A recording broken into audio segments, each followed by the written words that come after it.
Thank you for doing this. Thank you, Adam. I'm happy to be here, man. Excited to get with you. Really good to see you again. Yeah. So for those who don't know, Miles has been a working actor for 12 years.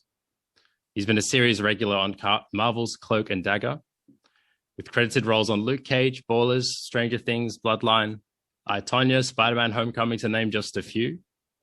And has recently been cast in projects like The Good Lord Bird with Ethan Hawke and the latest season of Walking Dead. So Miles, thank you so much for being here. Yes. You are welcome, and I am thankful. I'm happy to be here, man. Happy to share what I can with the folks that are on the mission to get there. That's it. And I want to ask you, why did you start acting, and how did you get started acting? Well, I started acting when I was a kid, man, back in grade school. I was about 9 years old, and I was already in America. And actually, it's funny because they had these little in school.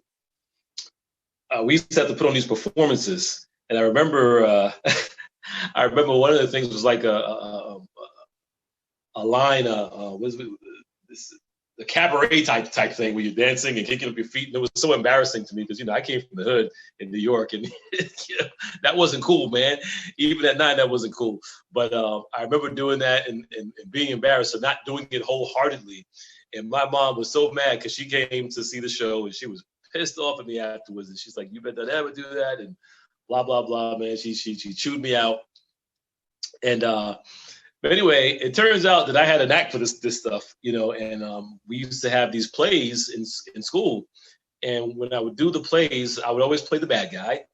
And it became a big thing. So we ended up started doing these plays in school. And then that went from that to doing tours. So we would leave school and do tours. So all the other schools in New York and do this play. So I didn't have to go to school. I could, what I did, I was chilling and having a good time. And, so I kind of fell into it that way and loved it. I mean, I remember, and I'll make this a little shorter actually, but I remember I used to know everybody's lines. And so I just loved it from back then. And what happened was I went away from it because it became not cool to be an actor where I come from, or to say you're going to be an actor. So I ended up doing some stuff in music instead. So I kind of stayed in the arts and I was doing music. But oddly enough, things would always bring me back to the acting world. And I was doing it as a hobby when I got older. I was already in my 30s. And I started doing it as a hobby in ministry that I was in ministry. And in 2008, the economy crashed here in the States. And man, I went bankrupt. Yeah. Went bankrupt and I lost my shirt, and it got pretty rough. And I've realized, okay, I have to start over. And I figured if I have to start over, I might as well do what I love to do.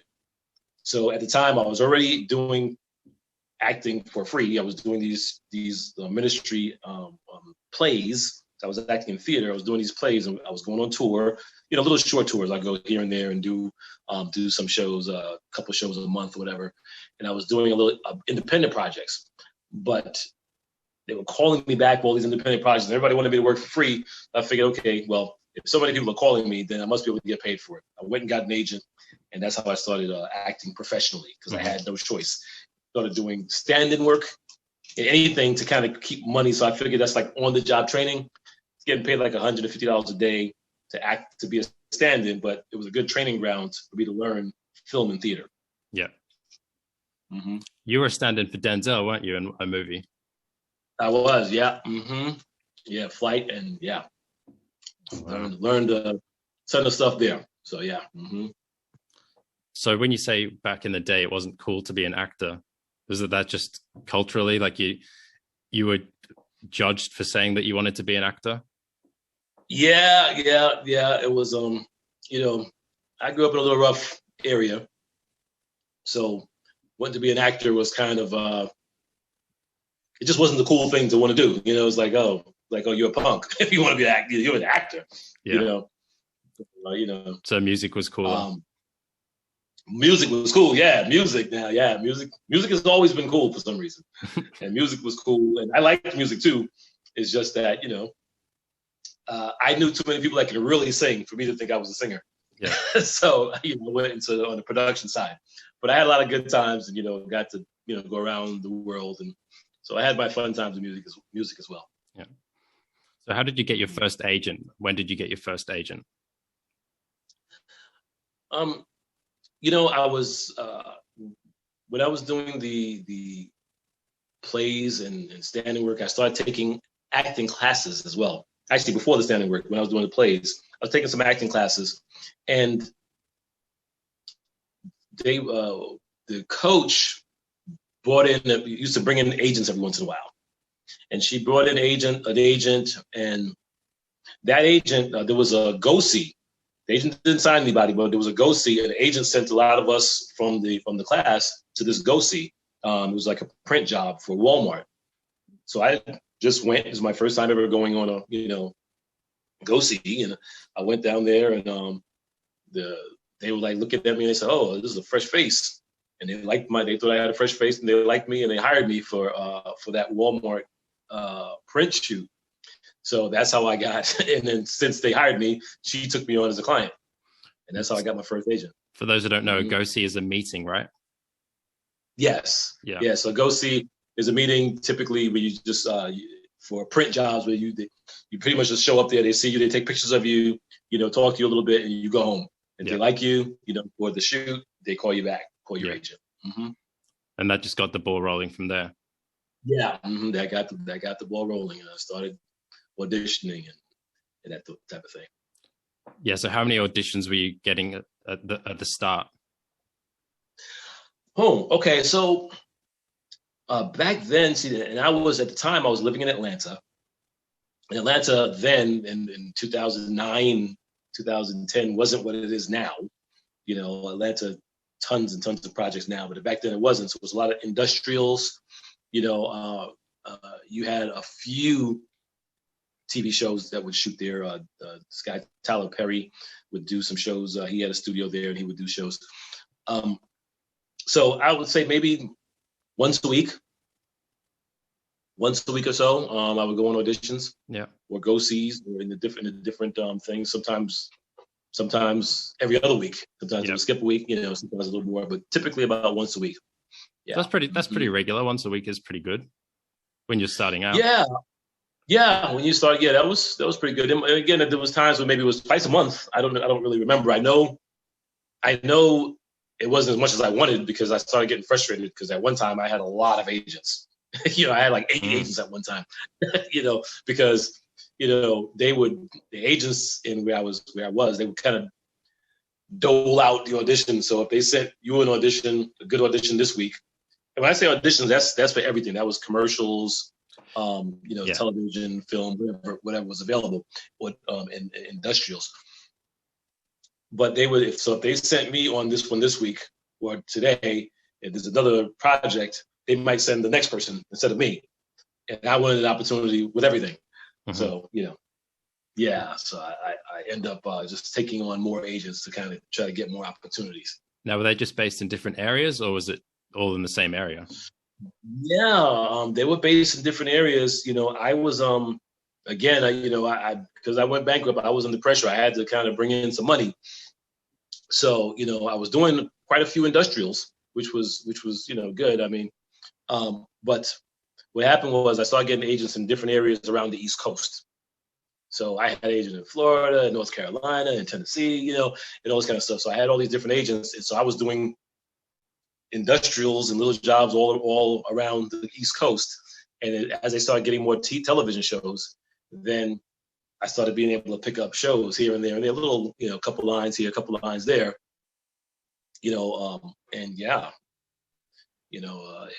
that's kind of what helped me stay in, yeah. So because you were doing it so regularly, what did you learn about the audition process through that time? I don't know if it was a little bit hit or miss, to be honest with you, because I would go in and just do your best to kind of, at the time, I thought the main thing to do was to, kind of read the script, understand exactly what they wanted, and go in and give them what they wanted. And I guess on some level that was the case, especially for these industrials. I would do that, and because I was get those jobs, for the military and for this and for that. But when it came to film and television, it was a little bit more difficult, and it was working for the one-liners, two-liners, one scene, and that type of thing. But as I started growing and wanting to do more, it became more difficult. When you say it became more difficult, what did you do to make yourself stand out then in that context? Well, I tell this story about I went. I remember I drove, and I used to do a lot of driving. I drove to auditions because I had so many agents. And I drove to Florida from Atlanta. It's like a 13-hour drive or whatever for an audition for burn notice. And I do the audition. I get a call back. So I stayed in Florida. I went back for the callback. Now it went from 11 pages to 9 pages of different scenes or whatever it is. So I went back for the callback, and I felt like I was doing everything that was said in the scene to do, and I felt like I was in the moment and I was in it. And there was a lot of physicality in this particular scene, and I was yelling where I needed to yell, and I was getting excited. But the thing is, when I was finished, you had the producer, the director, the casting director, and some kind of assistant was there. So it was like 4 people in the room. And I remember the producer said, "Okay, well, thanks, we've seen it." And I left, so I headed out, and they happened to be leaving because I was the last person auditioning for that role. So I was actually sitting out there when the other guys were auditioning. I wasn't trying to listen, but I could hear the rhythm of the scene. Mm-hmm. But anyway, when I was leaving, they were going to lunch afterwards. They said, "Okay, thank you, we've seen it." So I remember my agent called me and he said, "Hey man, how'd it go? How'd the audition go?" And I said, "Well, I'm not really sure. I felt like I hit all the beats. I felt like I was good." And they said, "Thanks." They said, "Thanks, we've seen it." So I didn't get the job, and it took me a year to understand what that meant and what happened, and why I didn't get the job. So I finally figured out they've seen it because all the other people, the other 3 guys that all the audition, they had to call back as well. There was 4 of us. We were all doing the same thing. So they've seen that. They've seen it. They've seen it. They've seen it. And that's when I went on a mission, and I found help to help me break out of that. And from that point, I went on a mission to break out of being a slave to the script. And now, what I do, you ain't seen what I'm about to do. You ain't seen that. you haven't seen what I'm going to do. And so I don't even know what I'm going to do most of the time. It kind of happens in the moment. I try some things. I have some ideas what to do, but I let things happen, and I on purpose go off the box, intentionally. And that for me was the thing that changed everything, and allowed me to go from doing, those, day player type roles and, a few lines here and there to doing more, so I just went from there to doing more. Okay, I won't do less than, it has to be a few scenes. And then went from a few scenes, well, it has to be, the role has to need me to work for at least a week. And then, okay, well, it has to be at least a guest star. Okay, well, now it has to be, so I went for, I just kept, some people didn't like that, because the casting directors that got used to me being there, they would call me for everything, so I would do all these, little day player roles, and they got used to that. Like I was a go-to. They can just call me, and sometimes I didn't even have to audition. Yep. They can just call me to do these roles. In fact, like Stranger Things, for example, when I auditioned for Stranger Things, I auditioned to be the dad for Caleb. I can't remember Caleb's last name, the black kid on Stranger Things, and I auditioned to be this cop. This is for the pilot. So they both were supposed to be, recurring on the show. And so I happened to be working on this other project called Greenleaf. and I got a call from my agent saying, "Hey, yeah, you booked Stranger Things, and blah blah blah." But I was busy at the time. I was working another show, so I'm trying to, well, what role is it? Because I auditioned for 2 roles, and I was not getting information on what role this was. So I'm emailing my agent. Did not tell me what the role is. I finally get to go down to my agent's office to find out what's going on and which role is it, because I auditioned for 2. And when I get there, I find out that it wasn't for either of those roles that I auditioned for. They were offering me a role, some other role, or clerk or something, something like that. Yeah. And I was like, okay, no thanks. I said no thanks, and I declined the role. My agents didn't like that. They were pushing back. Well, at least go to the table read and see what it's about. And I said, no, I mean, I don't want to. I already know I'm not going to do the role. I don't want to go to the table read. I don't think that's appropriate. And this was the pilot. This was before Stranger Things became Stranger Things, as it is now, the big phenomenon. And so I declined the role. They said, well, they don't even know they don't know if it's going to get picked up. It's a pilot, blah blah blah. I said, that's okay. I'll take my chances. I'm not going to do the role. Anyway, it did get picked up, and they did end up calling me back to do some other role. No audition, just based on the other auditions I did. They called me back to do another role, Patrick, and it was supposed to be 2 episodes. Which anyway, I went and did it, and it ended up only being 1. Still a little bit sour about that. I'm still mad, but yeah, I mean, so from that point, I was very, I'm a little bit picky on what I do. I don't want to waste my time. I don't want to be my face to be everywhere anymore, because at one time I was everywhere. I was in everything. Mm-hmm. That's not what I'm looking to do. I want to do things of substance. I want it to be meaningful. So I turned down a lot of roles. So you did what I've been talking about, which is climbing the ladder. You worked your way up to the point that you can now afford to do that.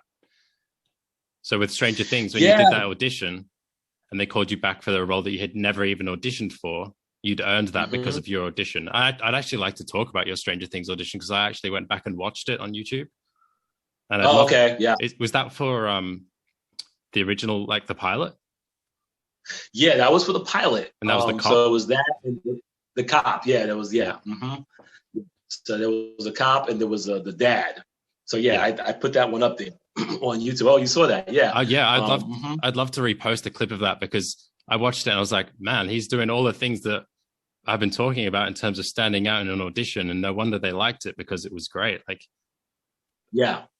If you allow me, I would love to repost that and show people, because I think it's like the perfect audition to explain some of the things I've been talking about in terms of like. Have at it, man. Yeah, feel free, man. Yeah, it's public access to that. Yeah, well, it's on YouTube, so if everyone, I will repost it on TikTok. But if anyone wants to watch it, go Google Miles Mussenden Stranger Things, and it's like, it's a good scene. Like, I know you think it's probably a standard audition scene, but you're doing some of the stuff like taking angles, different eye lines, distractions, like finding your own rhythms, doing what you've been talking about, like not being a slave to the script, which is so important, in my opinion, in terms of standing out in an audition context. Because someone like me, who watches stuff like 200 times, when we see something like yours, it's like, oh man, he's doing stuff that we haven't seen before. So like you say, you don't even know what's going to happen. So I think that's really important for people to understand.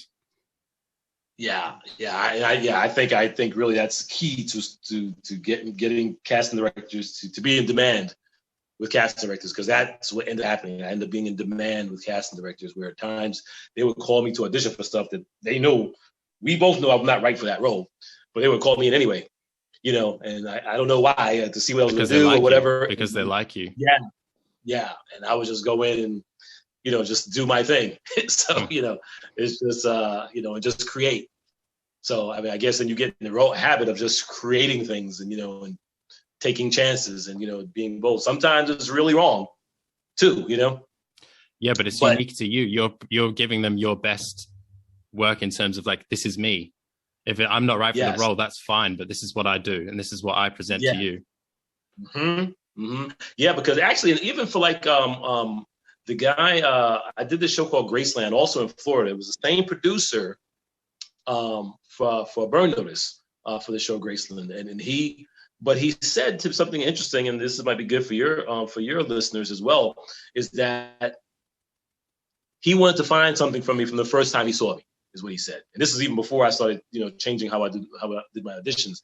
But he already had me pegged, So when I finally went to work on Graceland, I didn't know that until I actually booked the show. And when I got on set, and he rushed over and was bringing the writer to meet me and all this kind of stuff, and I was like a little bit surprised actually, Mm-hmm. And I got to realize, we create fans with these producers and with these casting directors and all that kind of stuff, and they want us to win. And a lot of times you're going in there a lot, and they're just looking for the right role for you, Mm-hmm. So that was a great lesson for me. That's perfect, because that was literally my video yesterday saying, look, if your next audition should be the next goal, because you have no control over whether they're going to book you, but you do have control over what you're putting across on screen. And the fact that a casting director you can build a relationship with the casting director so that they like you. So when the right role mm-hmm. does come around, they know where to place you. Yes, absolutely. And then also sometimes the reverse is true as well. If you go and you do a very bad audition, sometimes that affects you. And I'm guilty of doing some things in auditions where casting directors didn't call. There was a casting director didn't call me back for a year. That happened actually more than once with one casting director.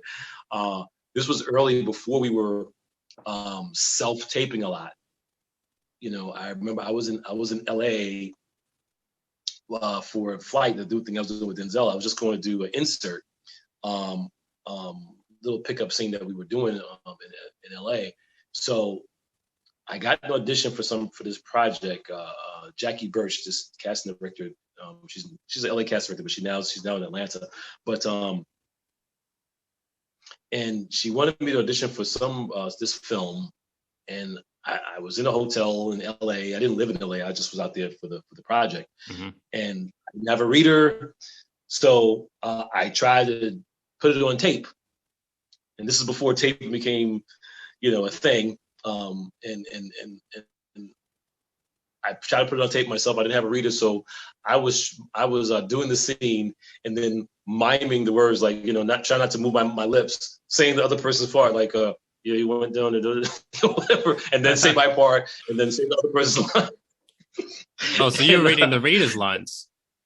Yes, I was reading the reader's lines, and trying not to move my lips. It was so ridiculous, And man, she's like, "What the hell is this?" Tell Miles to do it properly, and oh man. Oh, that's funny. So that was a self tape, was it? It was a self tape. Yeah, it was a self tape. But I ended up finding a studio out there in LA and getting it done and getting it back into her. But she still didn't audition me again for another year after that. So, well, at least she had you back. Yes, she did. Mm-hmm. Yeah. So let's and I've yet to book a role with her too. Oh well, I'm sure the time will come. Yeah. So so let's talk about some of that stuff, like standing out in an audition.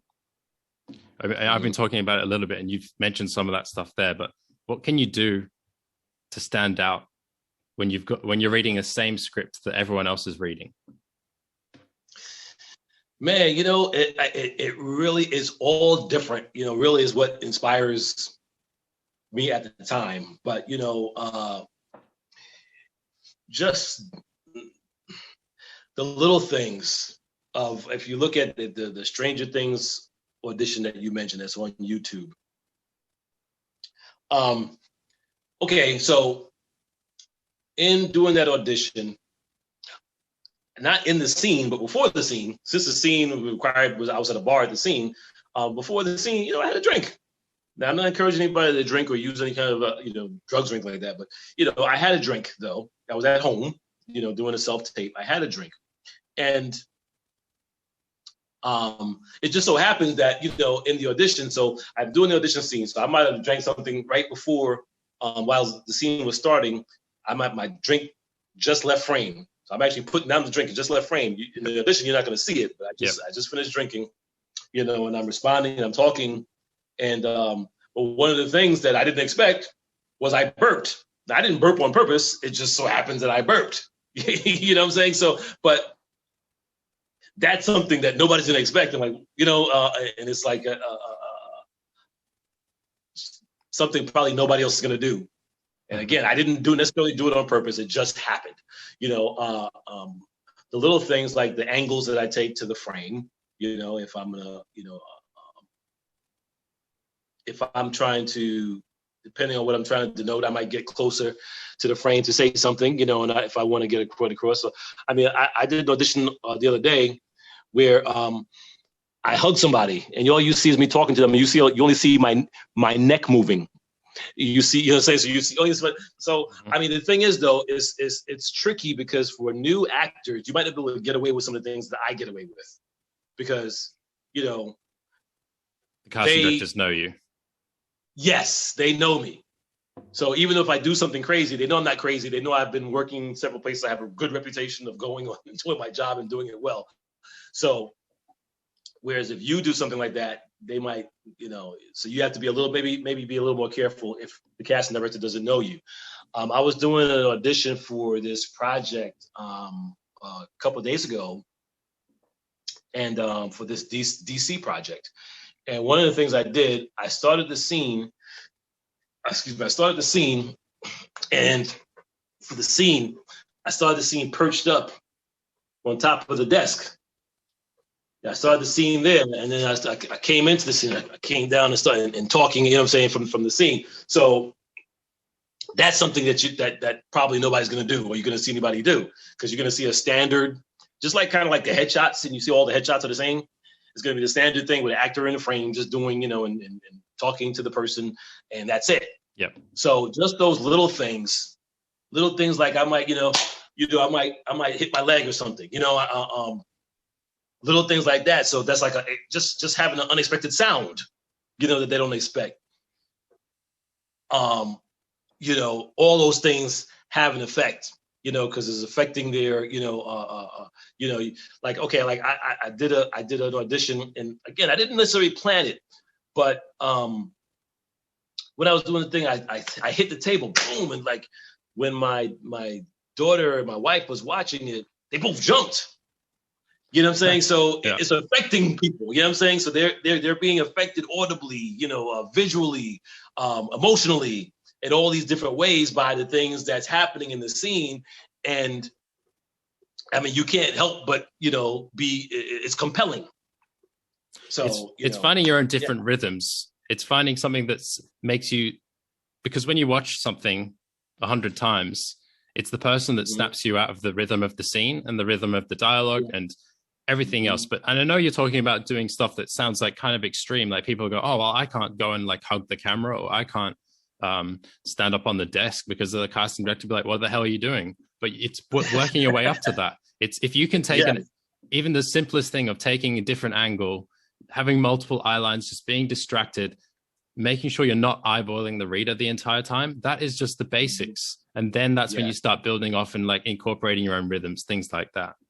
Would you agree? Absolutely. And yes, I definitely agree, Adam. And the funny thing is you said that, but I remember one of my early auditions, man.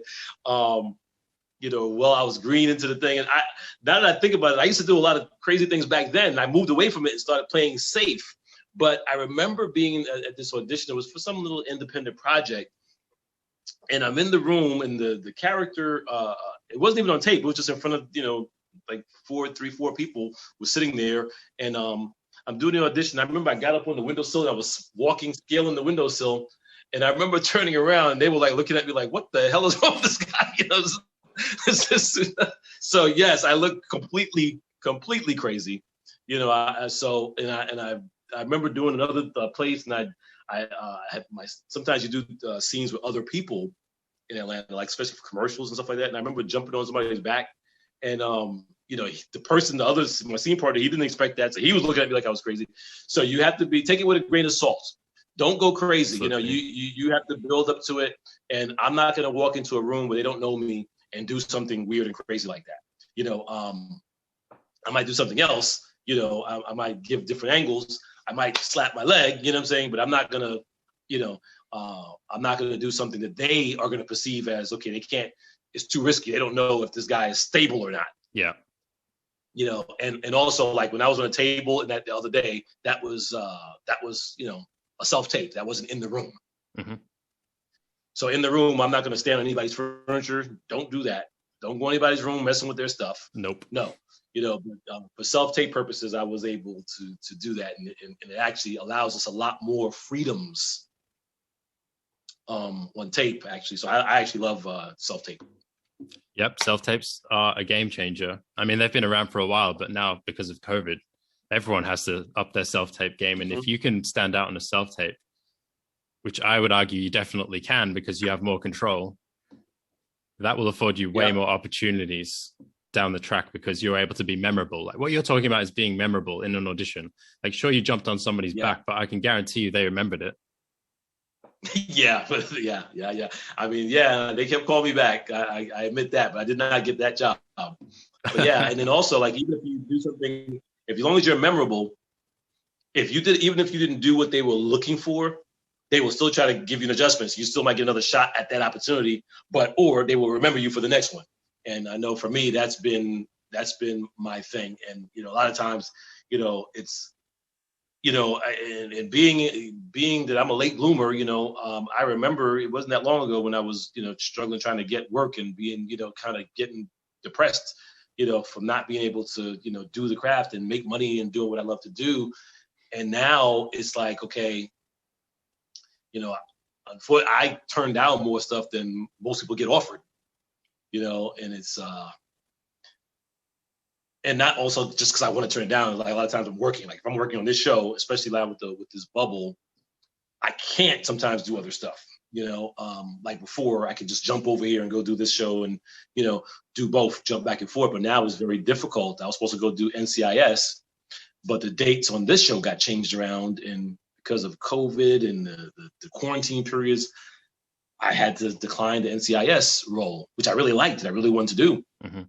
But, somebody else got to do it, I guess. So I guess that helps somebody else. Yeah. And let's talk about that. Like, how important is it to be patient as a young actor or an up and coming or someone who's just started? How important is it to be patient? It's, you got to remember, I had a old mentor. I used to tell me, hey, it's a marathon, not a sprint. It's not a sprint, it's a marathon. And, you got to enjoy the journey, man. It's a journey. And, it's like we pick up things along the way. And then eventually it clicks. You know what I'm saying? It clicks. So when it clicks, boom, then you start having success on a certain level. You start having a success on a certain level. Then I know for me, okay, I was working all over the place. You'd see me in all these different shows, a couple scenes, a scene here, a couple scenes there, boom, boom, boom, all over. But what happened for me is like I kind of got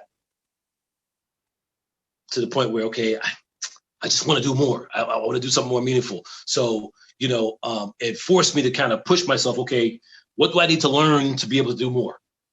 To be able to be, for them to want me to do more and want me to be more than just the cop that says you're under arrest to come with me. I was playing a lot of cops. And so not a bad thing though. When you're starting out, to be known as that guy and to be a regular working actor in that context is absolutely fine. It's something to work towards, in fact. But then, like you're saying, you want to move on to the next level, and then that's when you start working towards that. Yes, I wanted to do more, and I haven't played a cop in a long time, and it's weird because I used to play so many cops in law enforcement and authority figures. But now, like well, actually, it is funny because I read for this role, and if I get it, it'll be actually filming in Australia. And the guy is a military guy. So I don't know, somehow I translate well for this whole military thing, cop, military, mm-hmm. And so yeah, I mean, but he's a cop with dimension and levels and character and backstory. It's not just you're under arrest. You know what I'm saying? So I'm happy to do a cop. If I look like a cop or I feel like a cop or people perceive me as authority figure, that's fine, as long as it has some depth to it. Mm-hmm. And you've worked your way up to that point. Now you're 12 years into your acting career. You've got to that point where you can say, you know what? I'm not going to play just a regular cop. I want to play someone with a bit of dimension to him. Absolutely. You know, because time is precious. You know? It isn't, but you're right. It is a marathon, not a sprint. Yes. And it's amazing how we go I went from wanting to, man, I want to work more, and I don't want to just work one day on a show or a film or whatever I want to, you know. But so now it's probably a little bit of the opposite, where, man, I've been here for 3 months. I mean, can't we just shoot me out? Can't we just get my stuff done in 3 weeks? Do I really need to be here 4 months? That's a different kind of patience, isn't it? That's just waiting around patience. Yeah, right. And so what about casting directors? What have you learned about casting directors over the years? Because they're an interesting bunch, and it's building a relationship with them is kind of fun. Mm-hmm. Yeah, man, it is fun. And what I learned is that they learn to either trust you or not trust you, you know. And so, you know, here's the thing, man. I remember, again, being in Atlanta, and because I started in film and television in Atlanta. You know what I'm saying? That's where I started doing film and television. I was doing theater stuff for a long time in different places, you know, New York, but film and television was in Atlanta. And when I've been bankrupt, I was doing this standing work, and I even did some extra work. But some of the casting directors knew me, knew that I was doing, and you didn't have that many casting directors in Atlanta, but they knew that I was doing stand-in work. So to them, I was a stand-in, and they started to see me as a stand-in. So those casting directors that saw me or knew I did stand-in work and saw me as a stand-in, there's about 3 or 4 of them. And to this day, they have still never hired me, because their perception of me, the status thing, and they see you as a stand-in, or, you know, you're like down here somewhere, you know, you're not a real actor as far as they're concerned. And man, that was tough, man, because, you know, the opportunities were coming, and, you know, I wasn't getting a shot, you know, with those casting directors, because they didn't see me in a certain light. So I used to get really frustrated, man. You know, I used to get really frustrated, but that's one of the things, that's another one of the things that forced me to go out, that forced me to go get an agent in Florida, so I can start learning about these casting directors in Florida and Tennessee and then back to New York and all these places, because I wasn't getting the love in Atlanta. You know, I wasn't getting the love in Atlanta from those casting directors, because they saw me as a stand-in. And again, to this day, you know, and this is even after, you know, I've been working with A-list actors. I've worked with Oscar winners, just scenes with just me and an Oscar winner, me and 2 Oscar winners, me and 2 Emmy winners. You know, so I've done scenes with the best in the business. But to those people, I'm still a stand-in. That's how they see me. That's their perception. I mean, but, you know, thank goodness. Well, I don't want to say thank goodness, because I wish them the best. But the projects they're doing, or the level that they're casting, is kind of like local casting now. So in some respects, I've kind of grown to the point where their main casting director would more see me anyway. The main casting director is opposed to the local casting director.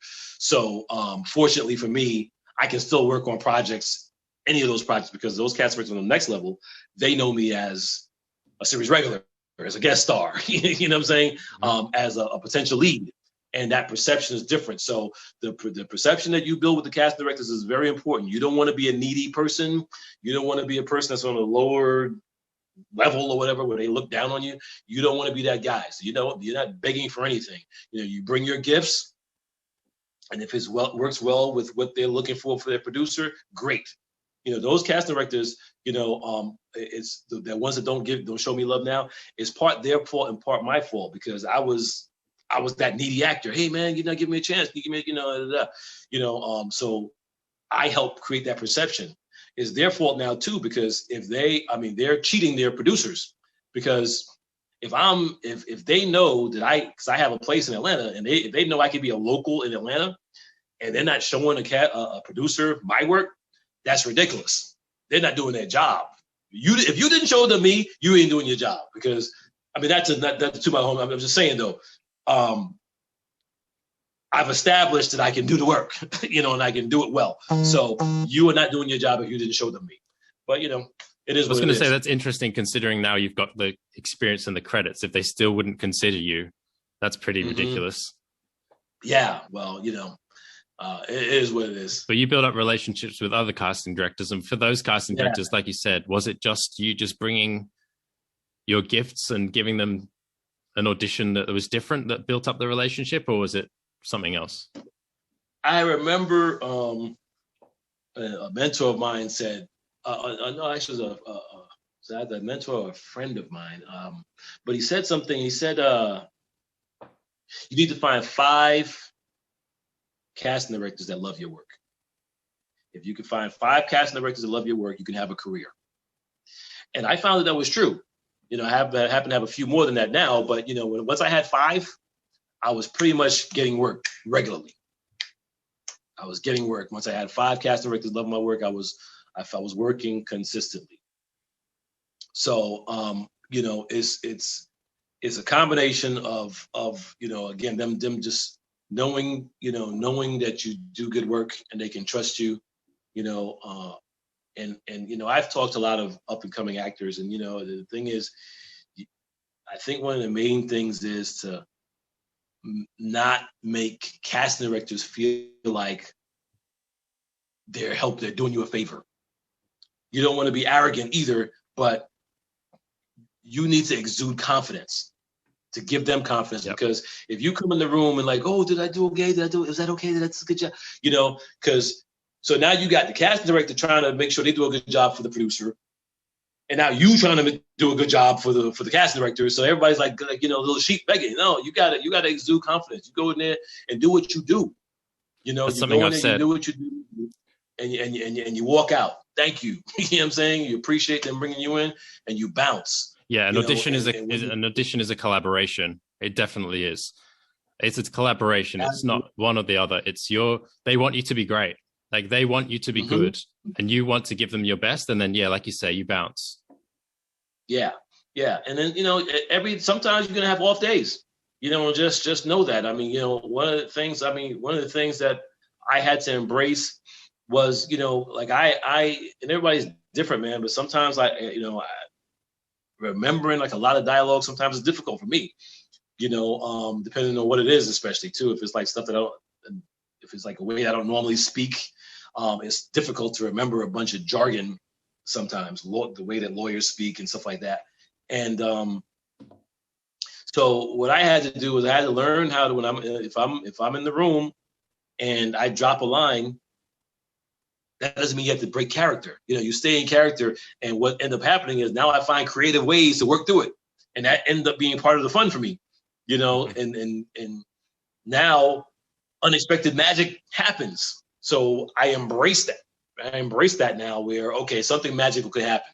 Yep. But if you take it the other way, then you can fall apart. No, God, now it's a domino effect, and everything starts falling apart because, you let one mistake or one problem kind of take you, out of the character and into your own self. Yep. Mistakes can lead to spontaneous moments. Like they are not a hindrance. If you make a mistake, you stay in character. You can deliver something really powerful. Absolutely. Oh, I love it. Like the things that you're talking about are they're perfect. Like they're what I 100% agree with and believe in terms of in an audition setting. Like sometimes if you make a mistake on set, like that's not going to roll. Like that's not going to work, and that's fine. But in an audition context, it's absolutely fine. Like you can do things that you sometimes can't do on a set because you've got the role, and now you're like, all right, we're sticking to what's on the page now. But when you're auditioning, auditioning is a different art form. Yes. That is very, very true. Because a lot of times, I might do all those things in the audition, but you're right. On the day, it might be just the regular, straight way that is as written. Just depending on who's directing and what we're looking for. Yep. And just before we go, I want to ask you, Now, you've worked with some really good actors, some great actors. You've, like you say, you've been even just a stand-in for Denzel, but you've worked with Ethan Hawke, The Rock, like you've done scenes with these kind of guys. What have you learned from those people? Wow, I guess some of the most impactful things I learned was probably from Denzel, and I actually learned some things, and some things that end up being a problem for me, and some things. But okay, so let me give you an example. Denzel, when Denzel's doing his scenes, he'll give you, on each take, he's going to give you something different, and he gives you different levels on the takes that he does. So when I got my first. When I became a regular on Cloak and Dagger, in season 1, I was doing what I learned from him, so I was doing it different every take. I would give something different. But when I watched the show, man, it was hard for me to watch. I could not watch myself. It really was. I was disappointed, because what ended up happening was, they would take part of what I did in this take, put it together with what I did in another take, and it may be something even from another take. So you have 3 different. You have a scene pieced together from these different takes, and it makes me sound like I'm crazy, because at one point I'm like, "You don't want to go there," and that's it. You don't want to, because if you go down the street, then you'll get hit by a car. And it's like I'm like schizophrenic or something. And wow, you would probably, I don't know if I can curse that, but shoots, so I'm like in shock, man. Like, wow, man, I did not expect that. I didn't expect that, so, it's a collaboration, man. Like, now I got to know who's editing, you know what I'm saying? And make sure we're in sync. And like, so now, but I made an adjustment since then. I saw what I learned from Denzel in that instance, it still holds weight. It's still good. But I learned now that I have to temper that. So I don't make the changes so drastic that they can't go together. I'll make changes, but they're going to be where, even if y'all put them together, it's still going to work. Yep. You know what I'm saying? So it's a little more subtle. Another thing I learned from Denzel, and it's funny too, because after, I spent months working with Denzel, and I remember at the end of it, he said, "Man, you got a master class." And he was right. I did really get a master class, man, because I worked so closely with him for all that time. One of the things he said was that when he's like, with young actors, they don't score their scripts. So when we film, and you're doing a film, typically it's going to be out of order, so, but like Denzel, he writes a journal for his character, for what's going on every day. He has a journal. He has a lot of notes in his script, but he has a journal of how the character's feeling on this day, so whatever is going to be shot that day, he has a journal of how he feels for that day anyway, right? So he knows, okay, like if he was injured, he knows how injured he is at this point. So, because if I got hit by a car in the beginning of the movie, my limp is not going to be the same then as it is now, depending on how long ago that was, right? So I know how much I'm limping now. I know how I feel right now. So scoring the script, is an important thing. And, so I thought that was a great lesson that I learned from him. And the third one I'd say that, and again, this was Denzel too, was okay. So we were on set one day, and Melissa Leo, who I love, we were doing a scene, and I was standing, but Denzel and Melissa they were doing this scene, and Denzel's character, he would do like a lot of pausing in between his lines and stuff like that. So we're doing this scene, it's this big scene with there's like 200 extras in the room, but it's like a big not a courtroom, but it's like it was like a courtroom, but just oversized, because it's like for some federal stuff or whatever it was. And federal, and they're doing the scene, and Denzel's doing it, saying his dialogue, and he's pausing a little bit, like, because that's what his character was doing. So Melissa, she started saying her lines. And so she started saying her lines. And so Denzel, when she was done, it was Denzel, he was supposed to respond. He was like, Robert Zemeckis was the director. And he's like, Bob, is there a problem with something? So Bob Zemeckis was like, yeah, Denzel, yeah, Melissa stepped on your line a little bit, yeah, we'll just go again. And Melissa was like, she didn't realize. She's like, oh my God, I'm so sorry, so sorry, to Denzel. And so Denzel was like, all right, well, don't let it happen again. So the whole place was like, you could hear a freaking pin drop, because Melissa Leo was a freaking beast. She's an Academy Award-winning actress. She's a brilliant one of our, like Denzel. These people are both powerhouses in their own right. And like, I saw her like turn red. So she actually walked out out of view for a minute. And a few minutes later, she came back, and she killed the scene, just crushed it. Like, okay, that's how you handle a situation like this. She came back and she crushed it, and it's almost like what she brought when she came back was what she needed for the scene. So it's almost like I don't know. It's like Denzel would play like a Jedi trick. He did it on purpose. To get her to bring that, and why I feel like he did it on purpose, because after that, on the Equalizer, I saw Melissa come work with Denzel on the Equalizer. So it ain't an accident that she was working with him on that show. You know what I'm saying? I'm sure he made that happen. So that was a great lesson for me, and I ended up needing it and using it. I went to do this show. I was working on this project, and I was a guest on the show, and during the first run through. Right, the way I learn things, when we're going through a run through, you have the sides in your hand, and you're doing the scene, the run through with the sides. So we're doing this first rehearsal with the sides, and me and the other cast, me and the main cast. It was 2 series regulars and me as the guest. And this producer came out, and she came like, hold up, you don't know your lines? You don't know your lines? And I didn't know what she was talking about. I just heard somebody yelling, and I'm like, and then she came to me, and at first I was laughing. I thought she was kidding, right? I thought she was joking or something. She's like, not on it, not on. I won't even say the show. Not on such and such show, honey. And so I thought she was joking, and so I looked at my castmates who were regulars on the show, and they also, at least one of them happened to be a friend of mine too, and they're going like this, and they like putting their scripts away. I was like, so I was like, okay. I said, no, hold on, no. I know my lines. They said, it was why you got that paper.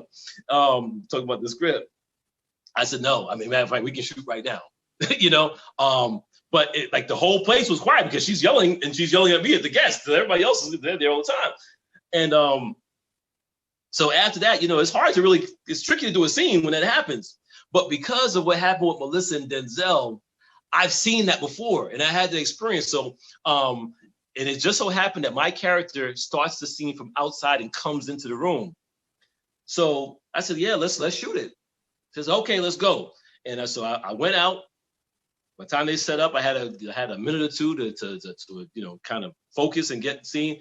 Came in and freaking killed it to the point where everybody was clapping at the end of the scene, like clapping and yeah, man, we did our thing, and it went really well. And I remember, because that wasn't even directed, that was a producer on the show. I think she was a showrunner. And when we were done for the day, I remember the director came in and she's like, oh yeah, I see you on season 2.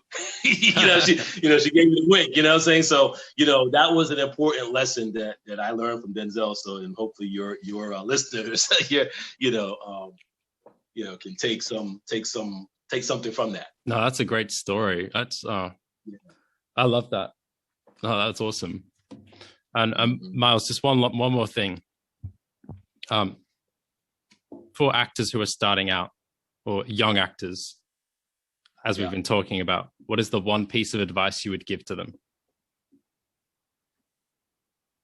You had chipped out a little bit. Was the one piece what? What is the one piece of advice you would give to young actors? Okay. Well, I would say, we talked about it's not a sprint, it's a marathon. So the best piece of advice I would say is, man, you got to enjoy the journey. You know what I'm saying? So, because a lot of times, we're reaching for the next thing and we want to do this, we want that. And man, you're not appreciating what you have done and what you're doing in the moment. So in the moment, we got to appreciate what we're doing. So, because when I was doing day play of work, there was a lot of people that would love to be doing day play of work. They would have loved to do that, and I was doing it, and at first I was appreciating, but after a while I wasn't really appreciating being in that moment anymore. So enjoy the journey. Every step through it, man, you're learning more and more and you're growing. You might not even realize how much you're growing, but you're growing. And you're going to keep getting little things that you can add on to you and get better and make you better. And things start clicking to help take you to the next level. So you have to understand that's how it's happening. You're learning this and you're picking at that. And as you're doing that, you're growing and you're getting stronger and you're going to the next levels. And if you stick with it long enough, you will pop. The thing is too, though, I think that you have to keep an open mind. So if you're getting coaching, for example, over here, you still got to be open to some other ideas that's over here that maybe your coach here didn't really fully grasp yet. You know what I'm saying? Or but that you need. So you got to get the things that you need, because we are all different, and some things I'm already strong at. So I don't have to, I might not, if I'm already a very emotional person, I might not need to be learning how to emote and cry and all that kind of stuff, because I pretty much cry already, or whatever, or whatever. But I might need some other areas that he's strengthening up, some vulnerability. So keep growing, get the things that you need, and it's not all at one place, and as you along your journey, you will keep growing, and you will eventually get there. Because some of the places that I've been, and I was like, what the hell am I doing here? But some breakthroughs happened for me in those places. You might be somewhere and working on a project. Like for me, I was working on this project, doing this thing, and boom, I end up getting my manager there. You know what I'm saying? And so it's all part of the journey. Enjoy it, grow, stay green and growing, and you'll be all right. I love it. That's amazing. That's such incredible advice. Thank you so much. My pleasure. And thank you for being the first ever guest on my podcast. I really do appreciate it. Oh, yes, you said that, man. Yeah, man. Hey, man, thank you for trusting me to be your first guest, man. I hope that your people. Oh, that was incredible. Enjoy it and get something from it. I'm sure they will. So many people would have enjoyed that. So thank you so much, Miles. Yes, my pleasure, Adam. And thank you for having me, man. And man, have a great rest of your, I don't know if it's day or night where you are, but make it good. Thank you so much.